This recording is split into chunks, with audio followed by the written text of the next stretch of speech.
torí ta ló ṣe wà nínú ilé yìí. Báwo ló ṣe jẹ́ sí ẹ? All my video. Òdòdó. Ti ẹnìkan. Iṣẹ́ tẹ́lẹ̀ bọ́ọ̀dù. Ẹ ṣé mo rí àánú gbà. Ẹ ṣé mo rí àánú gbà. Torí kì í ṣe gbogbo ènìyàn ló rí àánú gbà. Ẹ ṣé mo rí àánú gbà.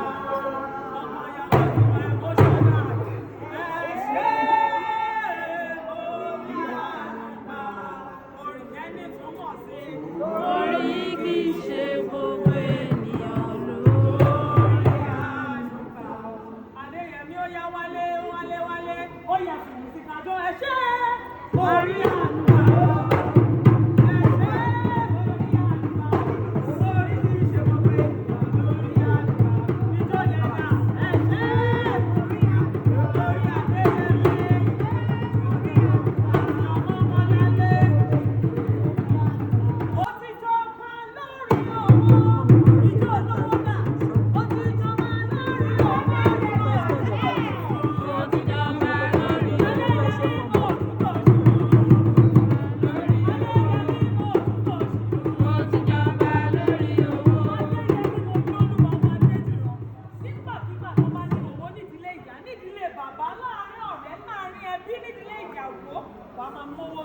Àmín Jésù.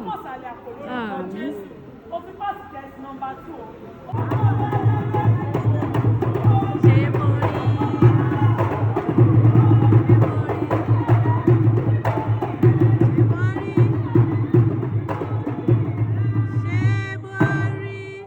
Ṣé gbogbo ẹbí bàbá mi, gbogbo ẹbí Ọmọgbèmí, Adébí Àjàmọ́gbè, ṣé àwọn ni wọ́n fọ̀ sí ẹ wípé kó o wá fẹ́ Ọmọbọ́láńlé Ọ̀nàríòdé ọmọ Ọmọgbèmí? Ó ní rárá, ṣe gbèsì tó fún mi ṣá. Torí náà mo wá béèrè, Adéyẹmí Molólúwa ọmọ Adédìran, ṣó o bẹ̀bẹ̀ fẹ́ Ọmọbọ́láńlé Ọ̀nàríòdé ọmọ Ọmọgbèmí àbó bẹ̀bẹ̀ fẹ́? Mo tún béèrè lẹ́lẹ́kejì, Adéyẹmí Molólúwa ọmọ Adédìran, ṣó o bẹ̀bẹ̀ fẹ́ Ọmọbọ́láńlé Ọ̀nàríòdé ọmọ Ọmọgbèmí àbó bẹ̀bẹ̀ fẹ́? Mo wá béèrè for the last time, this last time, mo fẹ́ kó o pariwo bí ẹni tí ilẹ̀kùn mọ́ òlu ẹ̀ ń lọ́wọ́. Adéyẹmí Molólúwa ọmọ Adédìran, ṣó o bẹ̀bẹ̀ fẹ́ Ọmọbọ́láńlé Ọ̀nàríòdé ọmọ Ọmọgbèmí àbó bẹ̀bẹ̀ fẹ́? Mo bẹ̀bẹ̀ fẹ́.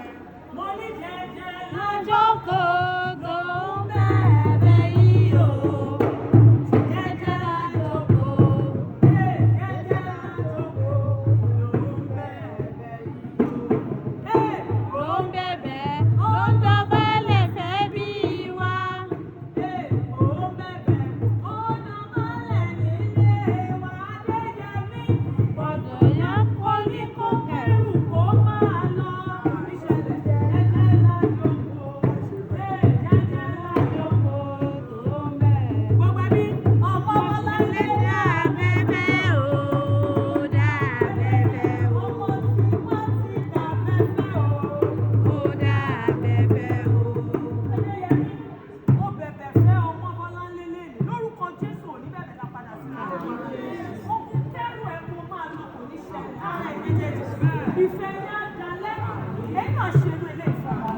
Jésù Olúwa wa. Ó yá ẹ̀jẹ̀ ojó, ẹ̀jẹ̀ ojó.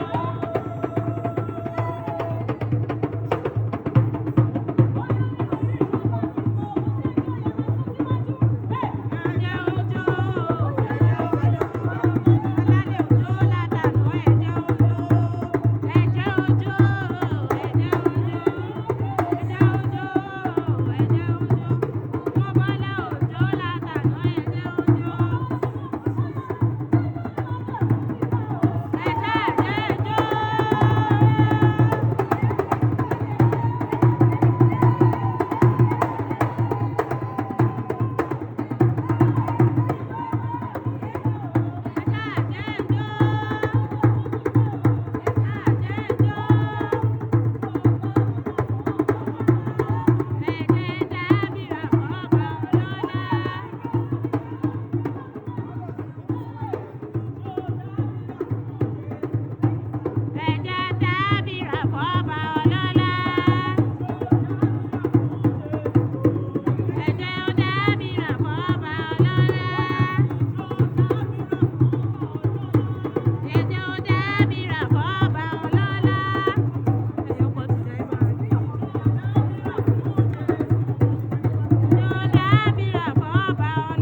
yá kúnlẹ̀ síwájú àwọn òbí ẹ. Mọ́mí àti dáàdì ẹ mú fèlì yẹn. Ẹ kọ́kọ́ náwó ayọ̀ sí kẹ́ ẹ gbàdúrà fún náà. Gbogbo ẹbí bàbá mi Adédìran náwó ayọ̀ sọmọ yín. Ẹ máa ṣàdúrà fún tinútinú tọkàntọkàn. Àmín. Àmín. Àmín. Àmín. La haula. Wala quwwata illa billah. Jésù Olúwa wa. Ó yá dáàdì ẹ di bẹ́ẹ̀lì ẹ mú ní sáìdì ibi tẹ́ ẹ wà. Bàbá ọkọ. Ó yá mọ́mí ẹ̀yin náà dì í mú. Ó yẹ ṣí ojú ẹbí sí mi láì. Àràmọ́. Àràn ìmọ̀níṣọ́rì jìnnà ni o. Original ni o. Dáàdì ìṣọ́rì jìnnà ni o. Original ni o. Mọ́mí ìṣọ́rì jìnnà ni o. Original ni o. Dáàdì ìmọ̀níṣọ́rì jìnnà ni o. Ó yá Original ni o. ẹ̀fún lówó pọ́rì jìnnà ni o. Original ni o. Ẹ̀fún lówó pọ́rì jìnnà ni o. Ọmọ Bọ́láńlé tẹ́wọ́ gbowó ọ̀ríjìnà ọ̀ríjìnà ni o. Original ni Ó o. yá ẹ jẹ́ kó tẹ́wọ́ gbowó ọ̀ríjìnà o. Original ni o. Ẹ̀fún lówó pọ́rì jìnnà ni o. Original ni o. Ẹ̀fún lówó pọ́rì jìnnà ni o.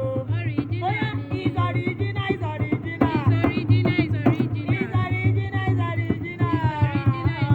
Ó yá bí èèyàn lè máa gbà báyìí. Ó yá Ọmọ Bọ́láńlé da owó ọ̀ríjìnà yẹn síbẹ̀ yẹn kéré. Bàbá kékeré ọkọ ni. Ṣọlọ́lọ́ bàbá kékeré. Bàbá kékeré ọkọ ni. Ọmọ Bọ́láńlé sọ pé ẹ máa torí mi. Rèéjà já kú o. Ẹ má torí mi. Ẹ má torí mi. Rèéjà já kú o.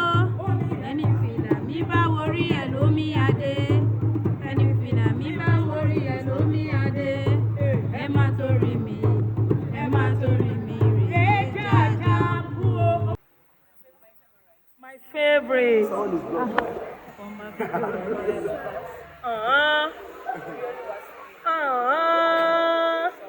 Ọkọ̀yàwó is blushing. Ẹja rojo ọkọ̀yàwó is blushing. Ó ní kí n má wọ gbogbo ẹ̀ jù. Ọmọ Bọ́láńlé sọ pé we build houses together. We have beautiful and glorious children. Amara motors tó pọ̀. Ọmọ Bọ́láńlé ibo lẹ fẹ́ kọ́ wọn lé yẹn sí náà. America. Àwọn motors yìí yẹn kan. Irú àwọn motors wo ni náà kan dárúkọ méjì ń bẹ. Benz. Bẹ́ẹ̀ ló ṣe máa rí lórúkọ Jésù. Ọmọ bàbá máa gbàdúrà sínú foundation yìí. Lórúkọ Jésù ilé yóò ní dàwó. Ọkùnrin àbíró, obìnrin àbíyè. Ẹ máa bọ̀rọ̀ yín kalẹ̀. Ẹ̀yin náà á dàgbà ẹ jókòó papọ̀. Ẹ wá jẹ wọn mọ́. Ẹ̀yin náà á jókòó ayọ̀ báyìí ní jókòó ayọ̀ àwọn ọmọ yín. Jésù Olúwa wa.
Àdúrà ò ní ṣe tiyín tì. Mo lólúwa nǹkan kan wà lórí Bíbélì tí sweetheart ẹ gbé bá mi dìde kó bá mi súnmọ́. In the name of God the Father, and of the Son, and of the Holy Spirit. Mo lólúwa bá mi pẹ́ kiri yẹn. Ó yá Ọmọ Bọ́láńlé, you want to reciprocate. Ní orúkọ Ọlọ́run ti bàbá, àti ní ti ọmọ, àti ní ti ẹ̀mí mímọ́. Ó yá Mo lólúwa, ìwọ náà bá mi pẹ́ kiri yẹn. Mo lólúwa lọ́wọ́.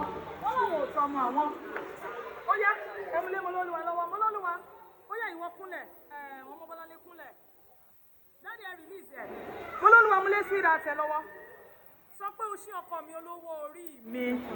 Sọ síta kí gbogbo wa gbọ́ dáadáa. Ó ṣí ọkọ mi olówó orí. Yóò sì máa jó olówó orí títí ayérayé. Àmín. Oh yeah, everybody, I present to you the latest couple in town. Mr. and Mrs. Amabalale and Adeyemi Adediran.